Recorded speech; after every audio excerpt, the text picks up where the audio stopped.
Muito bom dia a todas e a todos.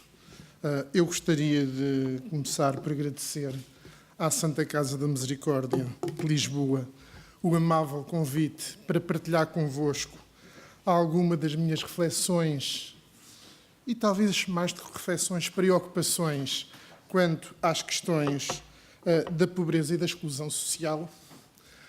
Não sendo propriamente um especialista em empreendedorismo social, penso que a minha função aqui é essencialmente tentar dar-vos a minha visão sobre os problemas da pobreza em Portugal, tentando linkar de alguma forma o envolvimento das questões da pobreza e da exclusão social. Os objetivos que me propus para esta apresentação foram essencialmente três. Em primeiro lugar, analisar as diferentes dimensões do fenómeno da pobreza em Portugal, o que significa, no fundo, discutir o que sabemos e o que não sabemos sobre o fenómeno da pobreza em Portugal e, de alguma forma, utilizando como ponto de partida o tema desta secção, pobreza e exclusão social, diagnósticos e desafios, tentar levantar algumas questões sobre a forma como nós analisamos, tentamos explicar e, acima de tudo, aquilo que não sabemos ainda explicar sobre o fenómeno da pobreza e da exclusão social em Portugal. Começando precisamente por aqui, o que sabemos sobre a pobreza monetária em Portugal? Talvez este ponto de partida é logo a porta de entrada para o primeiro problema, que é a informação estatística oficial mais recente sobre a pobreza reporta a 2007. Ou seja, nós temos neste momento informação oficial sobre a pobreza e a exclusão social que não entrou ainda na última crise, que não corresponde à realidade vivida atualmente. E este é um dos principais problemas quando nós tentamos confrontar as questões da pobreza em Portugal e, de uma forma geral, na Europa. As estatísticas sobre a pobreza e a exclusão social têm, geralmente, um desfazamento de 2, 3, 4 anos. Isto não é por acaso. Nós, em relação às outras áreas da economia e da sociedade, temos estatísticas trimestrais, temos quase informação do mês anterior. De facto, em termos da política social, em termos das estatísticas sociais, existe um atraso muito significativo que, na minha opinião, traduz alguma subestimação que os poderes políticos, quer nacionais, quer a nível europeu, consagram às questões sociais. Isto, apesar de um esforço que tem sido feito pelo INE nos últimos anos para encurtar esse horizonte temporal. De qualquer forma, os dados que eu aqui vou apresentar referem-se essencialmente a 2007. Na próxima semana, o INE irá divulgar informação referente ao ano de 2008. Bom, mas então, o que é que sabemos sobre os principais indicadores de pobreza? Estes são os indicadores que geralmente aparecem nos jornais.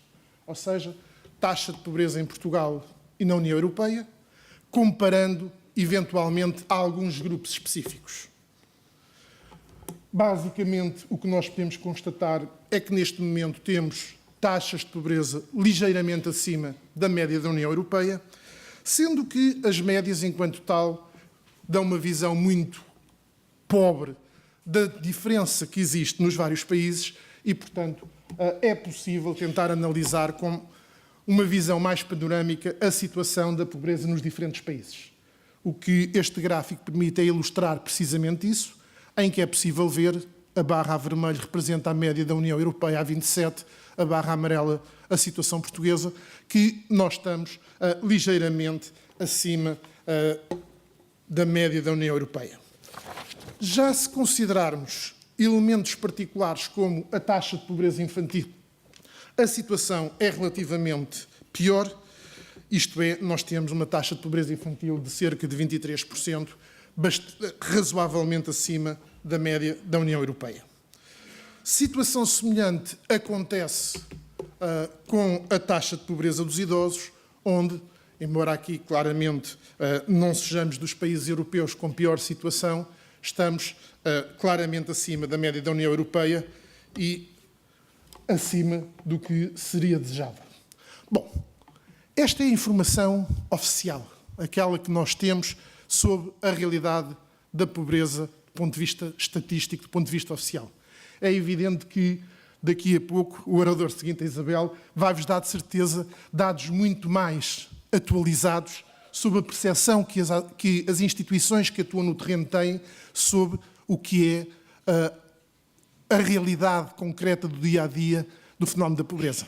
Mas, exatamente por isso, e utilizando esta ideia de desafios que nos era proposto nesta secção, um primeiro desafio para os estudos da pobreza que eu acho que é importante é precisamente este.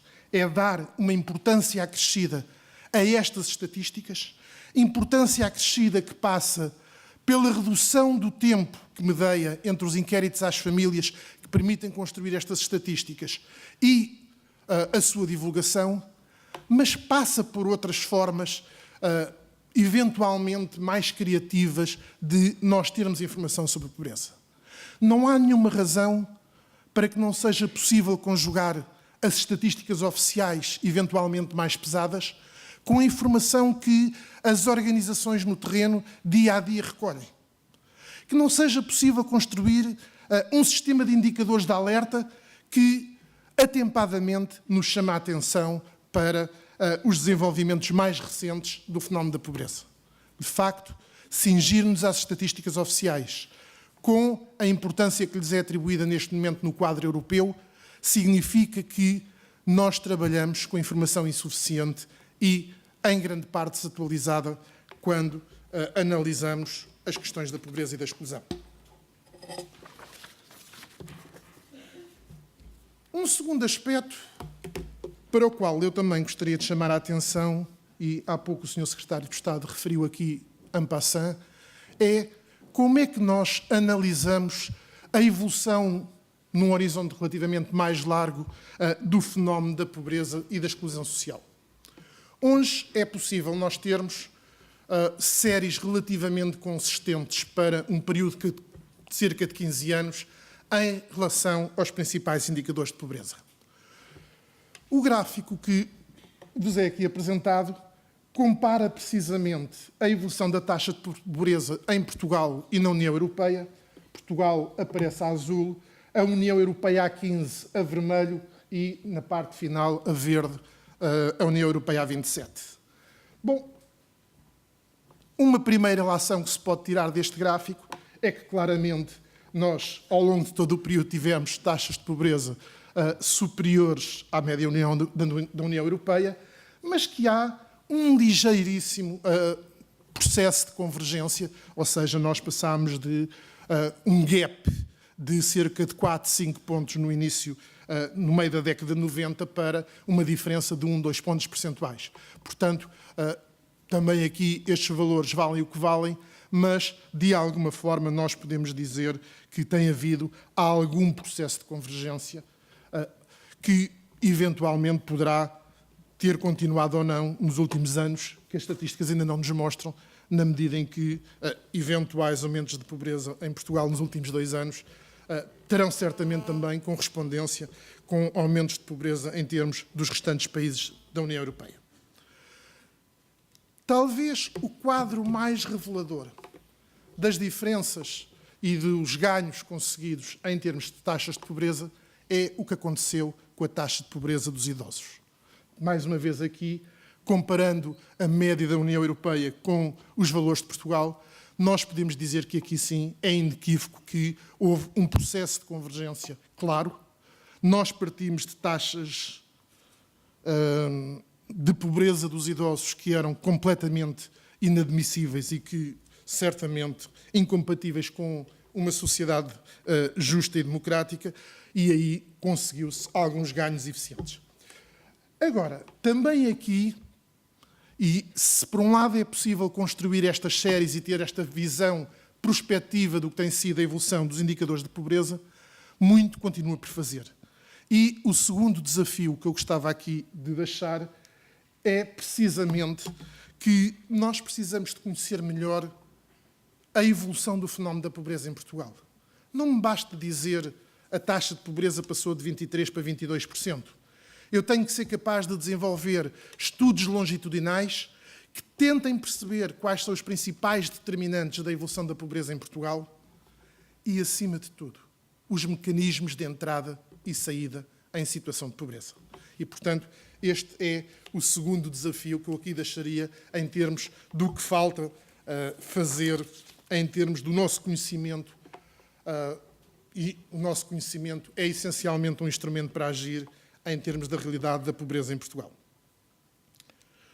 Um terceiro tópico que também aqui gostaria de deixar é, no fundo, esta questão. Quanto pobres são os pobres? Nós, quando nos jornais, nas notícias, ouvimos falar no fenómeno da pobreza, geralmente o número que salta é temos 18% de pobres, ou, não sendo exatamente a mesma coisa, temos 2 milhões de pobres. Este é o número, são os números mágicos que aparecem nas notícias, quando há notícias sobre a pobreza, obviamente. Há aqui quase como que um monopólio da importância deste indicador que, dizendo coisas importantes sobre o fenómeno da pobreza, não diz tudo. Deixem-me dar-vos um exemplo muito simples. Hoje, em Portugal, um indivíduo vivendo sozinho é considerado pobre se tiver menos de 400 euros aproximadamente por mês. Se eu considerar 2 indivíduos, um que tem 50 euros por mês e outro que tem 380, ambos são pobres de acordo com esta definição. Mas a situação do que ganha 50 é muito pior do que ganha 380. E, portanto, nós temos que conjugar a informação sobre a taxa de pobreza com um indicador que nos diga quanto pobres são os pobres. Esse indicador, que geralmente se designa por indicador de intensidade da pobreza, no fundo diz-me quanto é que a que distância que os pobres estão de o deixarem de ser. Também aqui os resultados comparativos entre Portugal e a União Europeia são esclarecedores. A tendência de nós termos valores ligeiramente acima da União Europeia confirma-se. Agora, este indicador é particularmente relevante porquê? Bom, por um lado, porque condiciona o esforço necessário na resolução dos problemas da pobreza. Se todos os nossos pobres estivessem ali mesmo perto da linha de pobreza, embora um pouco abaixo, bom, seria fácil resolver o problema da pobreza em Portugal. O problema é que, efetivamente, não estão. Mas há um outro aspecto que torna particularmente relevante esta análise. É de que não existe uma coincidência entre os grupos sociais onde a taxa de pobreza é maior e os grupos sociais onde esta intensidade da pobreza é maior. Um exemplo muito simples.